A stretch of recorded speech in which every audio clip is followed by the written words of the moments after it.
ఈ sub conscious mind power అనేది దాన్ని ఏ విధంగా తీసుకోవాలంటారు?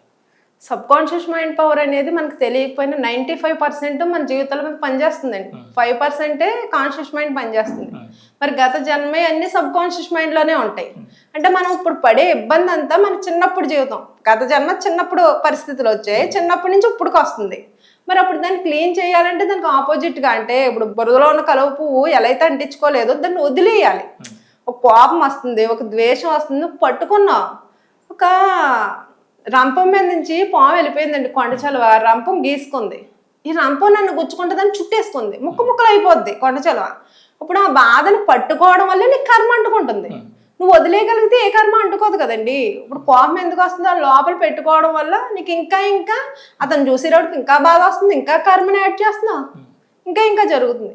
నువ్వు బాగుపడాలనుకుంటే ముందు మన ఆరాలోనే అది రికార్డ్ అయ్యి వాళ్ళలోకి వెళ్తుంది. ఎందుకంటే అందరూ భగవంతుడే కదా, నాలో ఉన్నది భగవంతుడు.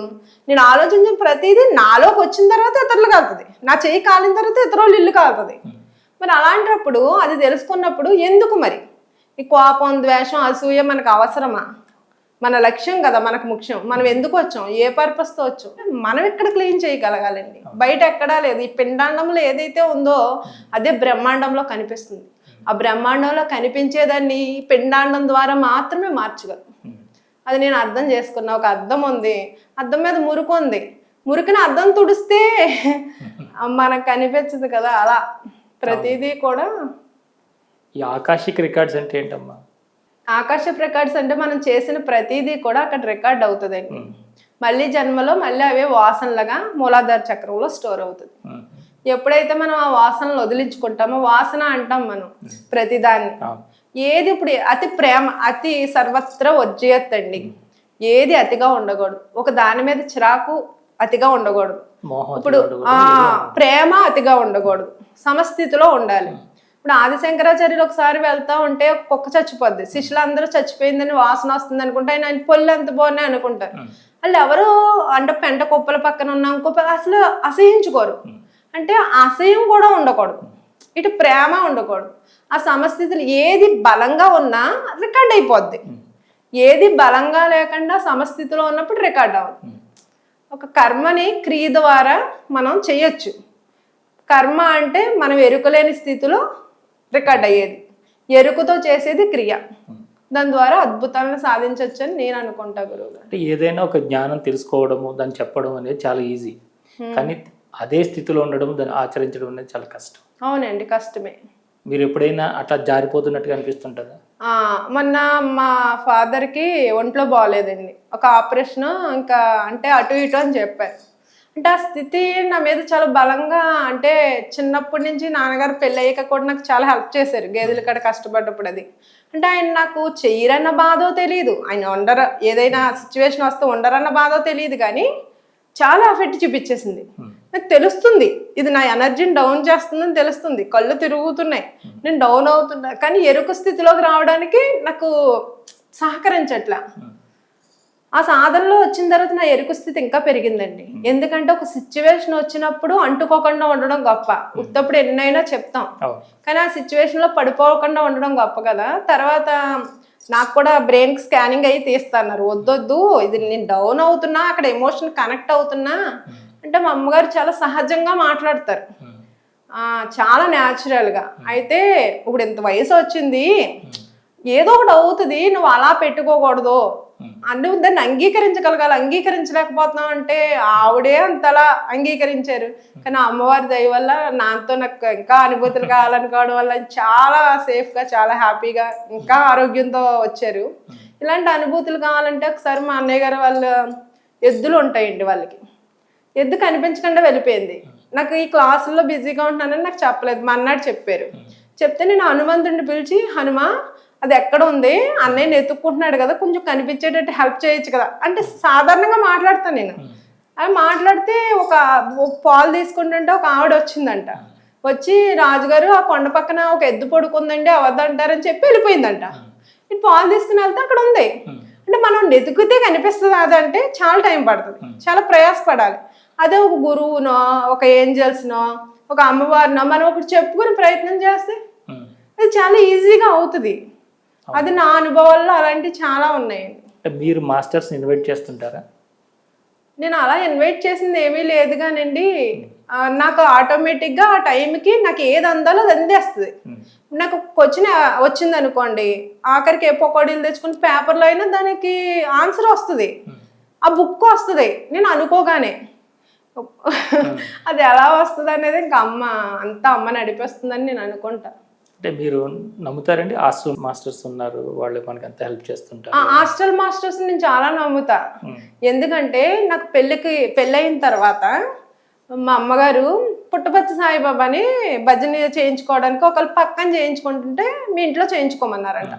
అప్పటికి మా పరిస్థితి ఏంటంటే మా అమ్మగారికి గుండెలో హోల్ ఉందండి, కాళ్ళు అవి చాలా నీరు పట్టేసాయి. అసలు ఎలా నేను చెప్పాలంటే అంత పని చేసుకోలేకపోయేవారు ఆవిడ. అయితే ఈ రోజు మీ ఇంట్లో పెట్టించండి భజన అన్నారంట. అయితే ఈవిడేమో ఇల్లు అయ్యి కడగలేరు, నన్ను పిలిస్తే నేను ఆ రోజు కరెంట్ తీగ ఏదో పట్టుకుంటే షాక్ కొట్టి పాపనేం పడిపోయాం.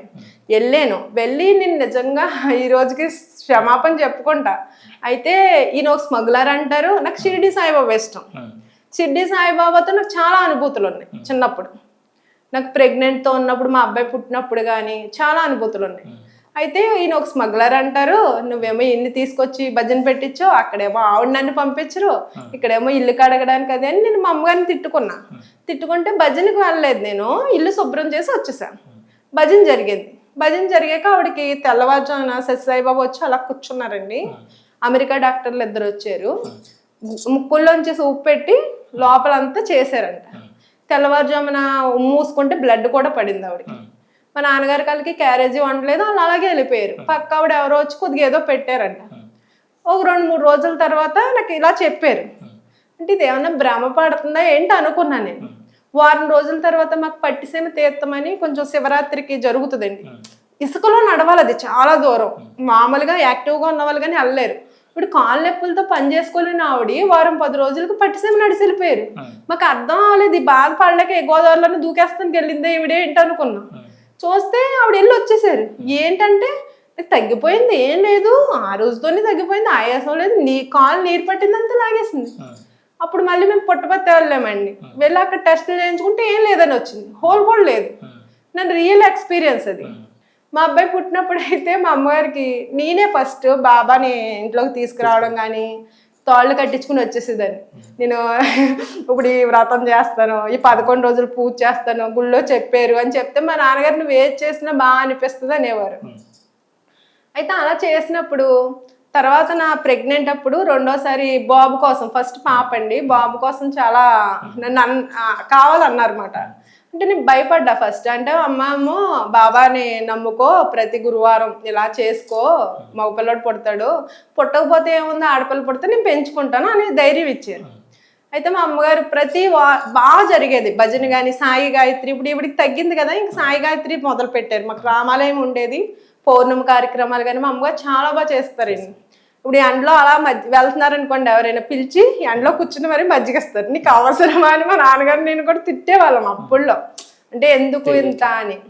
అలా జరిగినప్పుడు నాకు ఇప్పుడు రోజు వెళ్ళిపోయేవారు, ఇంట్లో పని అంతా నేనే చేసేదాన్ని ప్రెగ్నెంట్గా ఉన్నప్పుడు కూడా.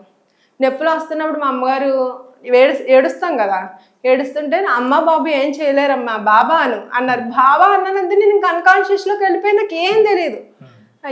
ఈ అబ్బాయి పుట్టాడు. అప్పుడు పేరు పెట్టుకున్నప్పుడు కూడా అదే నొప్పులు ముందు వస్తున్నాయంటే మా బావ తెల్లవారుజామున వచ్చి మా అమ్మగారికి విభూతి పోసి 18 అధ్యాయాలు దాటాలని ఒక మెసేజ్ ఇచ్చారు. 19వ తారీఖుని అబ్బాయి పుట్టాడు. అలా ప్రతిదీ ఇప్పుడు మా ఇంట్లో, మా అమ్మగారి ఇంట్లో ఆ విభూతి స్మెల్ అది బాగా వస్తుంది అన్నమాట. మా ఇంటికాడ గజ్జల శబ్దం వినిపిస్తుంది, వాళ్ళ ఇంటికాడ విభూతి స్మెల్ వస్తుంది. అలా బాగా అనుభూతులు అయితే ఉన్నాయండి నాకు. తర్వాత మా క్లాస్లో కూడా ఒకళ్ళు కూర్చోలేక పడుకున్నారంట. ఆ అమ్మాయికి కూడా సర్జరీ జరిగిందని ఆ అమ్మాయి చెప్పారు.